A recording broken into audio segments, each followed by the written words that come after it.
I made so many mistakes in running the company so far. Basically any mistake you can think of I probably made. I think, if anything, the Facebook story is a great example of how if you're building a product that people love you can make a lot of mistakes. Think about what people are doing on Facebook today.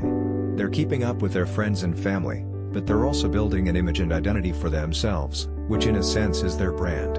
They're connecting with the audience that they want to connect to. It's almost a disadvantage if you're not on it now. The biggest risk is not taking any risk. In a world that is changing really quickly, the only strategy that is guaranteed to fail is not taking risks. I feel that the best companies are started not because the founder wanted a company but because the founder wanted to change the world. If you decide you want to found a company, you maybe start to develop your first idea and hire lots of workers. Founding a company is hard.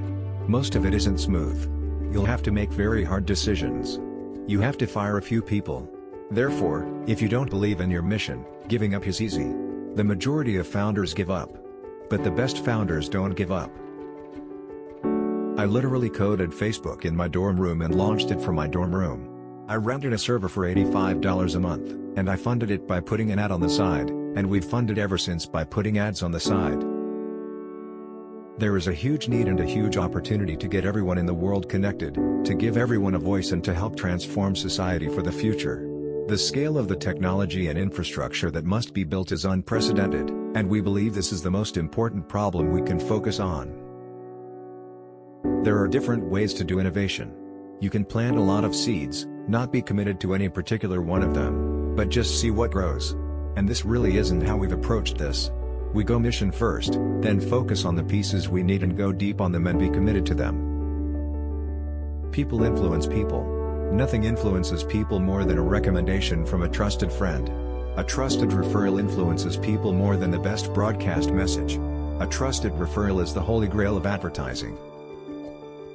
Books allow you to fully explore a topic and immerse yourself in a deeper way than most media today.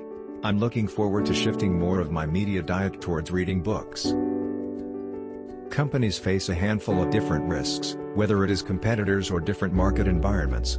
But I think that people focus way too much on competitors and not enough on their own execution. The question I ask myself like almost every day is, am I doing the most important thing I could be doing?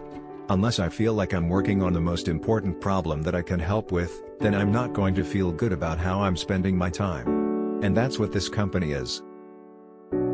I think as a company if you can get two things right, having a clear direction on what you are trying to do and bringing in great people who can execute on the stuff, then you can do pretty well. There are people who are really good managers, people who can manage a big organization, and then there are people who are very analytic or focused on strategy. Those two types don't usually tend to be in the same person. I would put myself much more in the latter camp.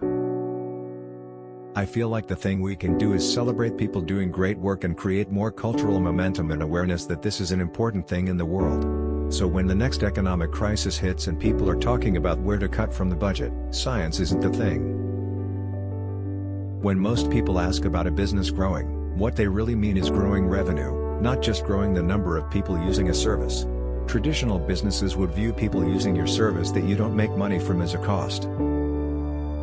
I always kind of see how I want things to be better, and I'm generally not happy with how things are or the level of service that we're providing for people or the quality of the teams that we build. But if you look at this objectively, we're doing so well on so many of these things. I think it's important to have gratitude for that.